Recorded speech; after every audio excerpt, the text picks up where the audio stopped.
রাজধানীর সচিবালয়ের ৭ নম্বর ভবনে ভয়াবহ অগ্নিকাণ্ডের ঘটনা ঘটেছে। সময় রাস্তা পার হতে গিয়ে ট্রাকের চাপায় ফায়ার সার্ভিসের একজন কর্মী মারা গেছেন। এছাড়া আগুন নেভাতে গিয়ে আরও 2 জন আহত হয়েছেন। অগ্নিকাণ্ডের কারণ অনুসন্ধানে উচ্চ পর্যায়ের কমিটি গঠন করার কথা জানিয়েছেন স্বরাষ্ট্র উপদেষ্টা। নূর হোসেনের রিপোর্ট।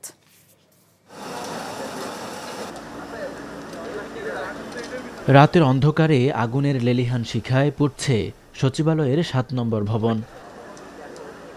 দ্রুত আগুন ছড়িয়ে পড়ে পুরো ভবনে।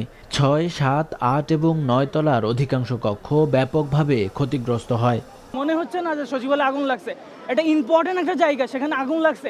অত দুই সাইডে তো ব্যারিকেড দেওয়া উচিত। এই যে বড় গাড়িগুলো, এই যে একটা গাড়ি দাঁড়ায় আছে, এটা গাড়ি এখানে থাকবে কেন? ম্যাক্সিমাম মানে ফ্লোর ক্ষতিগ্রস্ত, উপরে বিশেষ করে 8 তলা, 6 তলা, 7 তলা।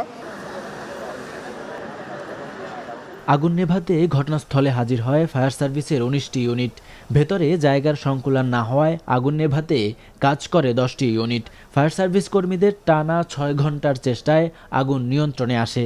এখানে 19টা ইউনিট নিয়োজিত করা হয়েছে, বাট এর মধ্যে আপনার 10টা ইউনিট ফিজিক্যালি কাজ করেছে, কারণ এখানে গাড়ি প্রবেশে কিছু সীমাবদ্ধতা আছে। বিশেষ করে বড় গাড়িগুলি ঢুকানো কঠিন ছিল, বাট আমরা আমাদের বড় যে লেডার যেগুলি আছে, এপিএল যেগুলিকে বলি, সেগুলিকে এখানে সামনের গেট ভেঙে আমরা 2টা গাড়ি ঢুকিয়েছি এবং বর্তমানে আমরা আগুনকে কন্ট্রোলে নিয়ে এসেছি। 6, 7, 8, 9 এই 4টা তলায় আগুন ধরেছে। আগুন নেভানোর চেষ্টার সময় সড়ক পার হতে গিয়ে ট্রাকের চাপায় পিষ্ট হয়ে ফায়ার সার্ভিসের এক কর্মী মারা যান। প্রাথমিকভাবে আগুন লাগার কারণ জানাতে পারেনি ফায়ার সার্ভিস। তবে ঘটনাস্থল পরিদর্শন করে উচ্চ পর্যায়ের কমিটি গঠনের কথা জানিয়েছেন স্বরাষ্ট্র উপদেষ্টা। পুরা সার্চ করার পরে কোনো কিছু পাওয়া যায় কিনা আমরা আপনাদের জানাতে পারবো। আর এটার ব্যাপারে আমরা একটা তদন্ত কমিটি গঠন করে দিচ্ছি। ক্যাবিনেট সেক্রেটারি অলরেডি ইনস্ট্রাকশন দেওয়া হয়েছে, হোম সেক্রেটারি অলরেডি ইনস্ট্রাকশন দেওয়া হয়েছে একটা তদন্ত কমিটি, হাই পাওয়ার একটা তদন্ত কমিটি করে দেওয়ার জন্য। কমিটি কত সদস্য হইতে 5 জন হতে পারে, 7 জন হতে পারে, 9 জন হতে পারে, 11 জন হতে পারে। এই মুহূর্তে তো আমরা পরে আপনাদের জানাই দিতে পারবো। ক্ষতিগ্রস্ত ভবনটিতে থাকা মন্ত্রণালয়গুলোর দাপ্তরিক কাজ বন্ধ রয়েছে। কর্মকর্তা কর্মচারীদের ভেতরে প্রবেশ করতে দেয়া হচ্ছে না। নূর হোসেন, এনটিভি নিউজ, ঢাকা।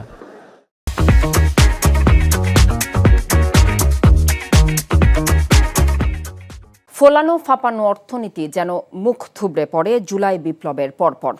উন্নয়নের বয়ানের আড়ালে পাচারের পাশাপাশি ব্যাংক ও আর্থিক খাতের ভয়াবহ চিত্র উঠে আসে জাতির সামনে। ভঙ্গুর সেই অর্থনীতিকে এখন টেনে তোলার চেষ্টায় ব্যস্ত অন্তর্বর্তী সরকার। সংস্কারের পাশাপাশি সামষ্টিক অর্থনৈতিক স্থিতিশীলতা নিশ্চিতের চেষ্টা চলছে জোরে সোরে। তবে মূল্যস্ফীতির অঙ্কটা এখনো দৌড়াচ্ছে পাগলা ঘোড়ার মতো। তাই নিত্যপণ্যের বাজারে সাধারণ মানুষকে স্বস্তি দেওয়ার পাশাপাশি আইন শৃঙ্খলা পরিস্থিতি ঠিক করে ব্যবসা বান্ধব পরিবেশ নিশ্চিত করাটা এখন অনেক বড় চ্যালেঞ্জ সরকারের সামনে। বিদায় বছরের অর্থনীতির গতি প্রকৃতি জানাচ্ছেন হাসানুল শাওন।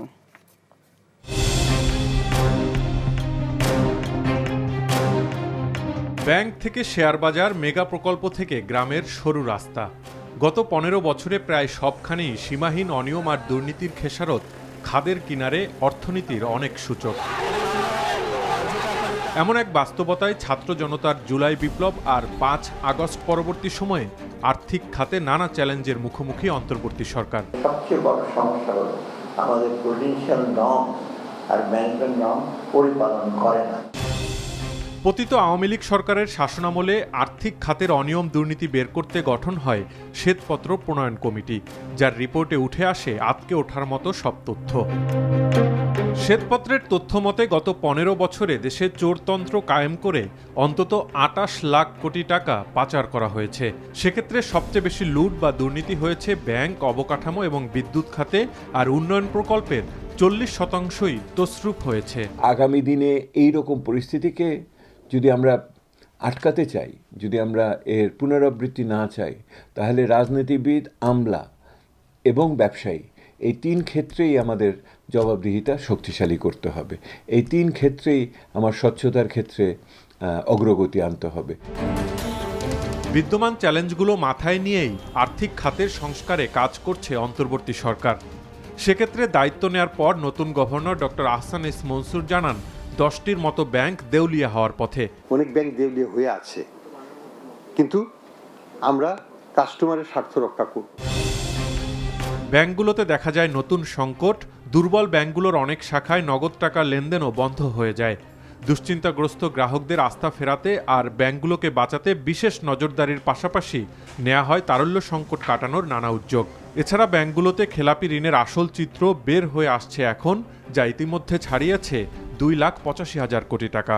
বর্তমানে যে এই ব্যাংকিং কোম্পানি আইন আছে সেটা যথেষ্ট না, মানে বাংলাদেশ ব্যাংকের ক্ষমতা প্রয়োগের ক্ষেত্রে।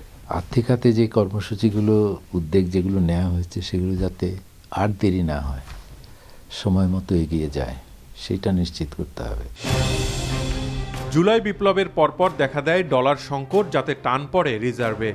পরবর্তীতে রেমিটেন্স আর রপ্তানির ইতিবাচক প্রবৃদ্ধিতে কিছুটা বাড়ছে রিজার্ভ, স্বাভাবিক হচ্ছে বৈদেশিক বাণিজ্য। তবে অনেক শিল্পাঞ্চলে শ্রমিক অসন্তোষ বেশ ভুগিয়েছে অন্তর্বর্তী সরকারকে, আর এতে ভাবমূর্তিও নষ্ট হয়েছে বিদেশে।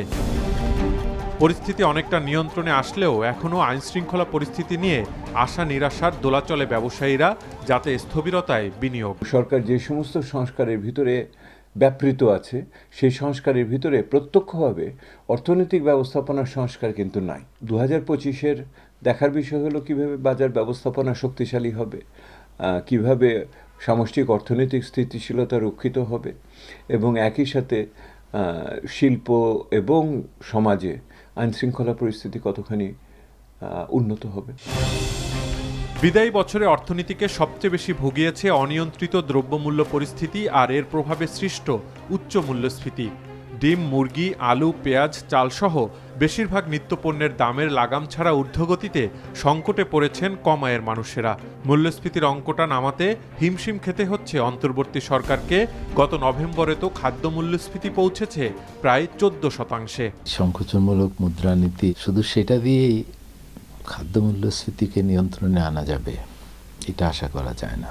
বাজার ব্যবস্থাপনা এটাই আমার মনে হয় একটা বড় কারণ, যার ফলে এটাকে নিয়ন্ত্রণে আনা যাচ্ছে না। অনেকগুলো কর্মসূচি আছে যেগুলো দরিদ্র মানুষকে সরাসরি সহায়তা দেয়, ওইখানে তো কোনো রকম কাটছাট করার সুযোগ নাই।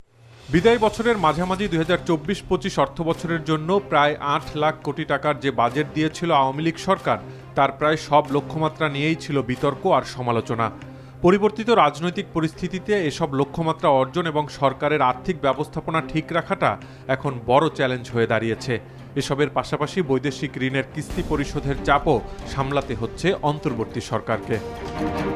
এমন সব চ্যালেঞ্জ উতরে নতুন বছরে একটি সুশৃঙ্খল আর্থিক খাতের পথে হাঁটতে হবে বাংলাদেশকে।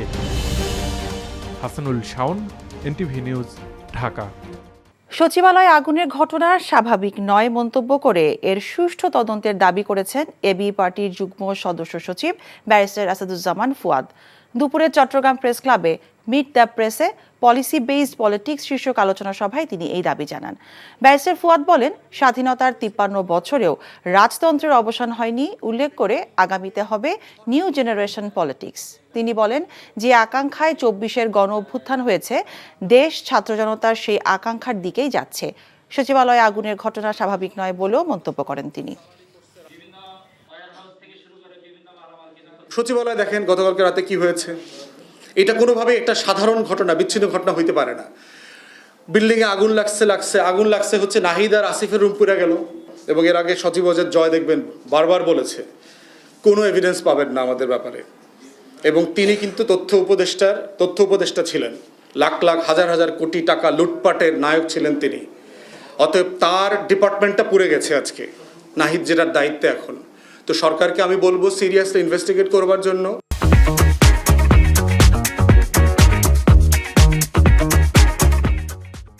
সচিবালয়ের 7 নম্বর ভবনে লাগা অগ্নিকাণ্ড তদন্তে মন্ত্রিপরিষদ বিভাগের অতিরিক্ত সচিব খালেদ রহিমকে প্রধান করে 7 সদস্যের এবং শ্রম মন্ত্রণালয়ের পক্ষ থেকে 2টি কমিটি গঠন করা হয়েছে। 7 কার্যদিবসের মধ্যে তারা প্রতিবেদন জমা দেবেন। সুরক্ষিত স্থানে এমন আগুন সবাইকে উদ্বিগ্ন করেছে বলে জানিয়েছেন দুর্যোগ ও ত্রাণ উপদেষ্টা। 8 ঘণ্টা পর নিয়ন্ত্রণে এলেও আগুনে পুড়ে অঙ্গার 7 নম্বর ভবনের 6, 7 ও 8 তলার বেশিরভাগ কক্ষ। আর বিদ্যুৎ সংযোগ বিচ্ছিন্ন ছিল সচিবালয়ের বেশ কয়েকটি ভবনে। বিঘ্নিত হয়েছে স্বাভাবিক কার্যক্রম। রিপোর্ট করছেন রোকন উদ্দিন। পুড়ে ছাই হয়ে গেছে সচিবালয়ের 7 নম্বর ভবনের 8 তলার এই কক্ষগুলো। এই চিত্র সড়ক পরিবহন বিভাগের। বুধবার মধ্যরাতে এই ভবনের 6 তলা থেকে যে আগুনের সূত্রপাত তাই ছড়িয়ে পড়ে ওপরের 7 ও 8 তলায়।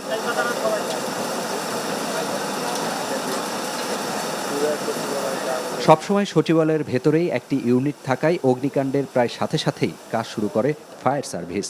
আগুনের ভয়াবহতা বাড়ায় একে একে যোগ দেয় 19টি ইউনিট। ফায়ার সার্ভিসের গাড়ি সহজে চলাচল করতে না পারায় আগুন নিয়ন্ত্রণে আনতে সময় লেগেছে বলে জানিয়েছেন দুর্যোগ ও ত্রাণ উপদেষ্টা। বলেন, প্রশাসনের প্রাণকেন্দ্রে হঠাৎ এই আগুন উদ্বিগ্ন করেছে সবাইকে।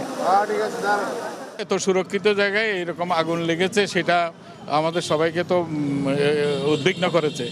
তো আশা করছি যে পূর্ণাঙ্গ তদন্তের পরে এটা খুব অতি দ্রুত এটার জানা যাবে। ফায়ার সার্ভিসের ডিরেক্টর ডিজির মতে আরও 1.5 ঘন্টা আগে আগুন তারা মিটিগেট করতে পারে। রাতে অগ্নিকাণ্ডের পর সকাল থেকেই বন্ধ করে দেয়া হয় সচিবালয়ে প্রবেশের 5টি ফটকে। 10টা নাগাদ একটি খুলে দেয়া হলেও প্রবেশের অনুমতি পান শুধু কর্মকর্তা আর কর্মচারীরা। নিরাপত্তার স্বার্থে 7 নম্বর সহ সচিবালয়ের কয়েকটি ভবনে বিদ্যুৎ সংযোগ বিচ্ছিন্ন করে দেয়া হয়। বন্ধ ছিল লিফটগুলোও। স্বাভাবিক দাপ্তরিক কার্যক্রমও ব্যাহত হয়। দুপুরের পর বের হয়ে আসেন অনেকেই। কাজ করি 7 নম্বর বিল্ডিং এর 6 তলায়, স্থানীয় সরকার বিভাগে।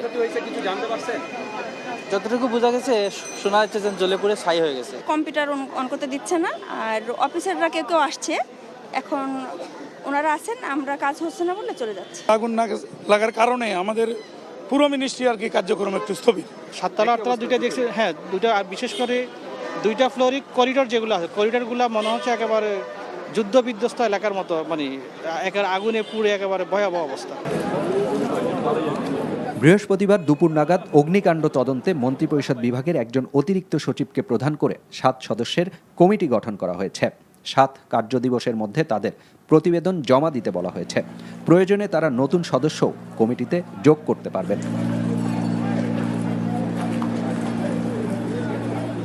কোনো ষড়যন্ত্র হতে পারে, আপনার কাছে কি এরকম কোনো কিছু মনে হয় কিনা?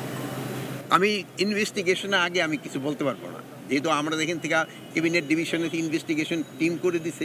ইনভেস্টিগেশনের পরে আমরা এটা আপনার বলতে পারবো। আগুনে পুড়ে যাওয়া কক্ষগুলো সংস্কার সময় সাপেক্ষ ও সেখানকার কার্যক্রম আপাতত অন্য কোথাও সরিয়ে নেওয়া হবে বলে জানিয়েছেন মন্ত্রণালয়ের ঊর্ধ্বতন কর্মকর্তারা। রোকন উদ্দিন, এনটিভি নিউজ, ঢাকা। এদিকে সচিবালয়ের আগুন নেভাতে গিয়ে কাভার্ড ভ্যানের ধাক্কায় নিহত ফায়ার সার্ভিস কর্মী সোহানুজ্জামান নয়নের বাড়িতে চলছে শোকের মাতম। এ ঘটনায় ঘাতক কাভার্ড ভ্যান চালকের শাস্তির দাবি জানিয়েছেন পরিবার ও তার স্বজনরা। একই সাথে অভিযোগ আইন শৃঙ্খলা বাহিনীর অবহেলারও। এই ঘটনায় গাড়ি চালক ও হেলপারকে আটক করা হয়েছে। দোষীদের শাস্তি ব্যবস্থা করা হবে জানিয়েছেন স্বরাষ্ট্র উপদেষ্টা। ইফতেখার রেজা রিপোর্টে দেখুন বিস্তারিত। বৃহস্পতিবার সকালেই ছুটিতে গ্রামের বাড়ি যাবার কথা ছিল সোহানুজ্জামান নয়নের, কিন্তু মধ্যরাতেই সচিবালয়ে আগুনের খবরে ডাক পড়ে তারও। আগুন নেভাতে গিয়ে জীবন প্রদীপ নিভে গেছে তার। বাবা মায়ের একমাত্র ছেলে নয়নের মৃত্যুতে মধ্যবিত্ত পরিবারটির কি হবে সেই ভাবনায় ভাবাচ্ছে স্বজনদের। বুধবার দিবাগত রাত 3:20 দিকে সচিবালয়ের 7 নম্বর ভবনে লাগা ভয়াবহ আগুন নিয়ন্ত্রণে কাজ করার সময় কাভার্ড ভ্যানের ধাক্কায় গুরুতর আহত হন ফায়ার সার্ভিস কর্মী সোহানুজ্জামান নয়ন। পরে ঢাকা মেডিকেল কলেজ হাসপাতালে নেওয়া হলে কর্তব্যরত চিকিৎসক তাকে মৃত ঘোষণা করে। নয়নের মৃত্যুর খবরে পুরো গ্রাম জুড়ে চলছে শোকের মাতম। পরিবার ও স্বজনদের দাবি, আগুন নেভানোর সময় পুরো এলাকাটি ঘিরে রাখলে এমন নির্মম ঘটনা ঘটত না। এ সময় ঘাতক চালকের শাস্তির দাবিও জানান তারা। ওখানে আগুন নিভেছে, কিন্তু আইনের লোকেরা কেন করে বাধা দেয়নি? ট্রাক কেন আসছে? ট্রাক কেন আমার ভাই চাপা মারি দিছে? আমরা যথেষ্ট বিচার চাই এটার। আয় কর্ম করার ছেলে তো একটাই, আর তো আর কর্ম করার ইয়ে নেই। তার উপর অনেক আশা ভরসা ছিল আমার। হ্যাঁ, তো এখন তো আমার তো এই আর যে গাড়ি মারা গেছে মারি ধাক্কা দিয়ে, তার সুবিচার আমি চাই। স্বজনদের প্রত্যাশা, পরিবারের পাশে থাকবে সরকার। এত বড় একটা ব্যাপার এসে পাড়ি দিতে গিয়ে সরকার প্রশাসনিকভাবে তাকে সেফটি দেওয়া হলো না, রোড ব্লক করে তাকে সেফটি দেওয়া হলো না। আমাদের এখানে কষ্টের জায়গাটা তৈরি হয়ে গেছে। এদিকে সোহানুজ্জামান নয়নের নিহতের ঘটনায় ব্যর্থতা স্বীকার করেছেন স্বরাষ্ট্র উপদেষ্টা।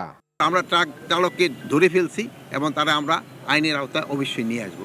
আরেকটা জিনিস হলো যে আগুনের নিবারণে কোনটা কতক্ষণ লাগবে এটা তো আমরা এইভাবে বলতে পারবো না, আগুনের উপরে নির্ভর করে এবং এই যে ফায়ার ফাইট গাড়িগুলি যাওয়া এগুলির উপরে অনেক সময় নির্ভর করে।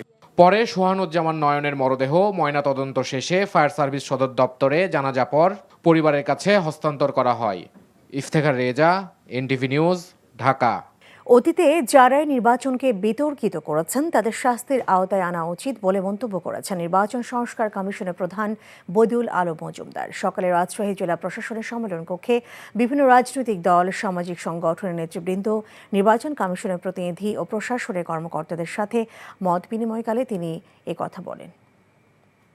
যারাই অপরাধ করে, নির্বাচনী অপরাধ করেছে, নির্বাচনকে বিতর্কিত করেছে, নির্বাচনে কারচুপির আশ্রয় দিয়েছে কিংবা কারচুপিকে আশ্রয় প্রশ্রয় দিয়েছে, তাদের অবশ্যই বিচার আসা উচিত।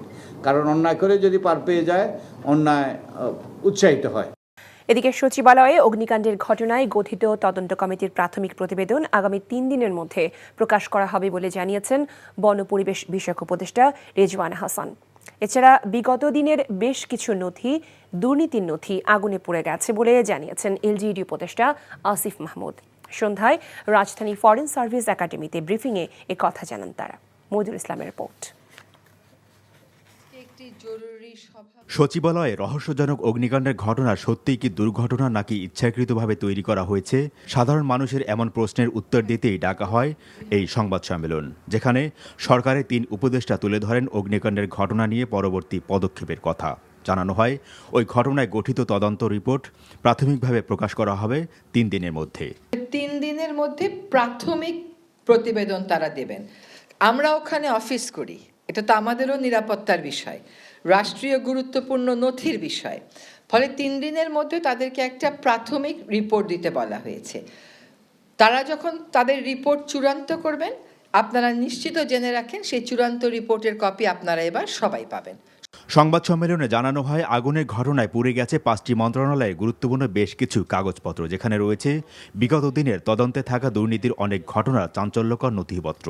মোট 5টা মন্ত্রণালয়ের নথিগুলো ক্ষতিগ্রস্ত হয়েছে। এর মধ্যে যুব ক্রীড়া মন্ত্রণালয়ের নথির কার্যক্রম অনলাইনে থাকার কারণে সেটা আমরা রিকভার করতে পারবো, কিন্তু স্থানীয় সরকার পরিচালনা সমবায় মন্ত্রণালয়ের কার্যক্রম পুরোটাই অ্যানালগভাবে হয়, পুরোটাই ফাইলে হয়। সুতরাং যেই শাখাগুলোর নথিগুলো আসলে পুড়ে গেছে সেগুলো কতটুকু রিকভার করা যাবে সেটা ক্ষয়ক্ষতি নিরূপণ করার জন্য আমাদের মন্ত্রণালয় পর্যায়ে একটা কমিটি আমরা করেছি।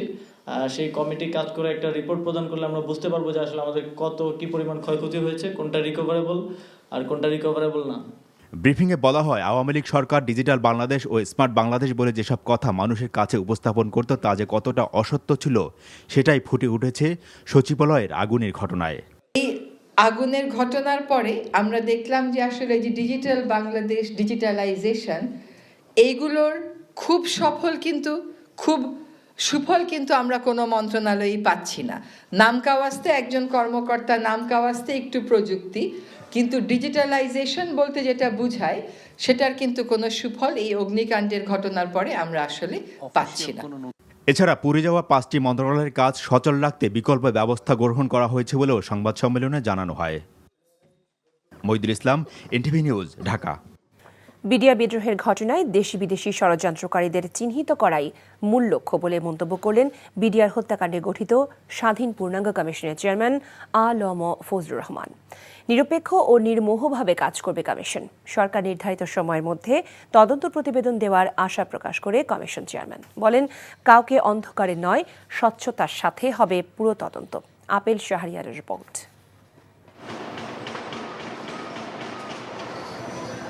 2009 সালের 25 ও 26 ফেব্রুয়ারি ঢাকার তৎকালীন সীমান্তরক্ষী বাহিনী বাংলাদেশ রাইফেলসের সদর দপ্তর পিলখানায় বিদ্রোহের ঘটনা ঘটে।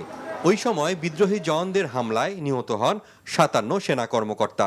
এই ঘটনা নেপথ্যের কুশীলবদের চিহ্নিত করতে ক্ষতিগ্রস্ত পরিবার কমিশন গঠনের দাবি জানালে শুরুতে অজানা কারণে তা করা হয়নি। তবে পরবর্তীতে আন্দোলনের মুখে কমিশন গঠনে বাধ্য হয় বর্তমান সরকার।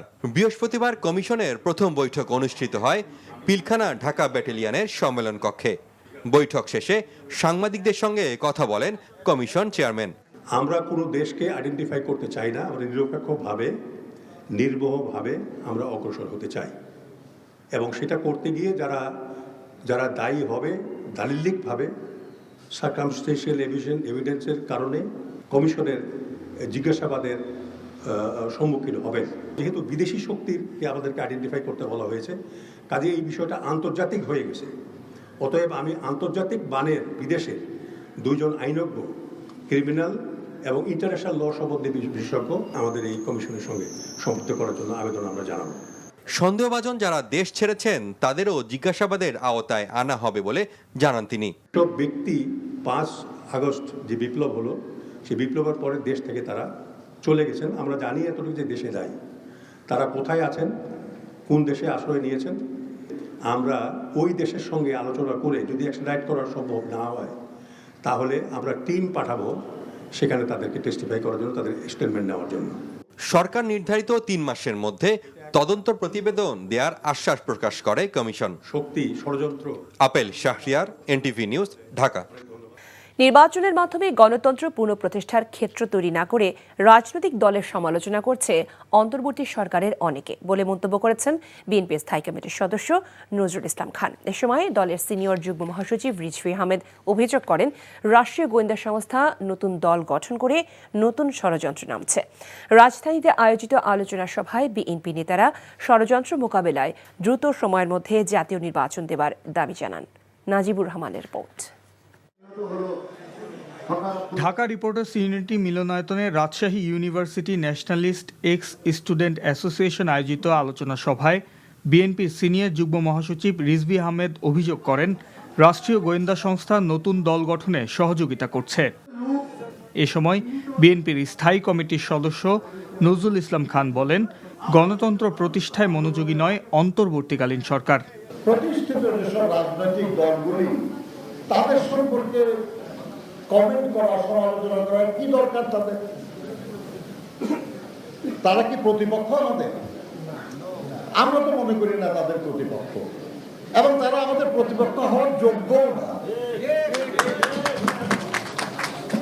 আমরা রাজনীতি করি, তারা তো রাজনীতি করে না, কাজে তারা আমার প্রতিপক্ষ হবে কেন? আমরা ইলেকশন করবো, তারা কি আমাদের বিরুদ্ধে ইলেকশন করবে? তাদের প্রতিপক্ষ তো না আমাদের না। তাদের মিশামিশি কেন এসব কথাবার্তা কিছু বলা হয়? আমরা শুনছি যে একটা রাজকীয় দল করার নাকি চেষ্টা চলছে, কিং পার্টি যেটাকে বলে। তো একই তো, মঈনুদ্দিন ফখরুদ্দিনরা যে চেষ্টা করেছেন, শেখ হাসিনা গোয়েন্দাদেরকে দিয়ে যে কাজ করছেন, এখনো তো আমরা সেটা শুনছি। গোয়েন্দা সংস্থার বিভিন্ন লোকরা বিভিন্ন এলাকায় গিয়ে মানুষজনকে বলছে যে অমুক অমুক লোকের সাথে আপনারা যোগাযোগ করুন। বৃহস্পতিবার জাতীয় প্রেস ক্লাবে গণতন্ত্র ফোরাম আয়োজিত অবস্থান কর্মসূচিতে যোগ দেন বিএনপি চেয়ারপারসনের উপদেষ্টা জয়নুল আবেদিন ফারুক। হাসিনার দোসররা এখনও সচিবালয়ে বসে আছেন বলে অভিযোগ করেন তিনি। এই 4 মাস অতিবাহিত হলো, এখনো শেখ হাসিনার দোসররা কি করে সচিবালয়ে বিভিন্ন মন্ত্রণালয়ে চাকরি করে। স্বরাষ্ট্র উপদেষ্টার কাছে আজকের মধ্যেই জানতে চাই, এখনো কেন যারা আগুনের সাথে সম্পৃক্ত তাদেরকে গ্রেপ্তারের আইনের আওতায় আনা হলো না। ষড়যন্ত্র মোকাবেলায় দ্রুত সময়ের মধ্যে জাতীয় নির্বাচনের দাবি জানান বিএনপি নেতারা। Najibur Rahman, NTV news, Dhaka. Ispahani premium tea খেলার খবর। ক্রিকেট। বিপিএলে সাকিব আল হাসানের অনুপস্থিতি হতাশাজনক মনে করেন ঢাকা ক্যাপিটালসের কোচ খালেদ মাহমুদ সুজন। বিশ্বের অন্যতম সেরা এই অলরাউন্ডারকে না পেলেও দল নিয়ে সন্তুষ্ট চিটাগাং কিংসের কোচ শন টেট। মিরপুরে নিজ নিজ দলের অনুশীলন শেষে এসব কথা বলেন দুই দলের কোচ। কুসরুল ইয়াসিরের রিপোর্ট। বিপিএলকে সামনে রেখে প্রথমবারের মতো অনুশীলন করেছে ঢাকা ক্যাপিটালস। জাতীয় দলে থাকা এবং এনসিএলে খেলা ক্রিকেটাররা ছিলেন না, বিদেশি ক্রিকেটাররাও যোগ দেননি দলের সাথে। তাই প্রথম দিনে ঢিলেঢালা অনুশীলনে সময় কাটালো ঢাকা। জাতীয় দল কিংবা বিসিবির দায়িত্ব না থাকায় এবার বেশ নির্ভার ঢাকার কোচ খালেদ মাহমুদ সুজন। ঘরোয়া ক্রিকেটের সর্বোচ্চ প্রতিযোগিতা, অথচ দেশের অন্যতম সেরা ক্রিকেটার সাকিব না থাকায় কিছুটা ফিকে লাগছে সাবেক এই অধিনায়কের। একটু তো প্রভাব ফেলবেই। সাকিব বাংলাদেশের সেরা প্লেয়ার, তো নো ডাউট। পলিটিক্স করেছে, কতটা অন্যায় করেছে এটা আমি বলতে পারবো না। দেশের একটা প্লেয়ারও দেশের সবচেয়ে বড় টুর্নামেন্টটা খেলতে পারবে না। ডেফিনেটলি প্লেয়াররাও অনেক হতাশ আমার মনে হয়, যদিও সবাই হয়তো মাইকের সামনে বলতেও পারে না এভাবে, বাট আমি মনে করি সব প্লেয়াররাই একটু frustrated. Shakib is very friendly with the players. 2013 সালে চিটাগংয়ের জার্সিতে বিপিএলের অভিষেক হয়েছিল শন টেইটের। এবার সেই দলের কোচের দায়িত্ব পাওয়ায় রোমাঞ্চিত সাবেক অস্ট্রেলিয়ান এই পেসার। স্কোয়াডে নাম থাকলেও সাকিবকে পাওয়া প্রায় অনিশ্চিত কিংসদের। তবে এ নিয়ে খুব বেশি ভাবছেন না দলের কোচ। যেটা আমার নিয়ন্ত্রণে নেই সেটা নিয়ে ভাবছি না। দলে যারা রয়েছে তাদের নিয়ে ছক কষছি। টুর্নামেন্টের সবগুলো ম্যাচ প্রতিদ্বন্দ্বিতাপূর্ণ হবে। আশা করি আমরা সঠিকভাবে পরিকল্পনা কাজে লাগাতে পারবো। 30 ডিসেম্বর রংপুর রাইডার্স ও ঢাকা ক্যাপিটালসের ম্যাচ দিয়ে শুরু হবে বিপিএলের এবারের আসর। কুশল ইয়াসির, এনটিভি নিউজ, ঢাকা।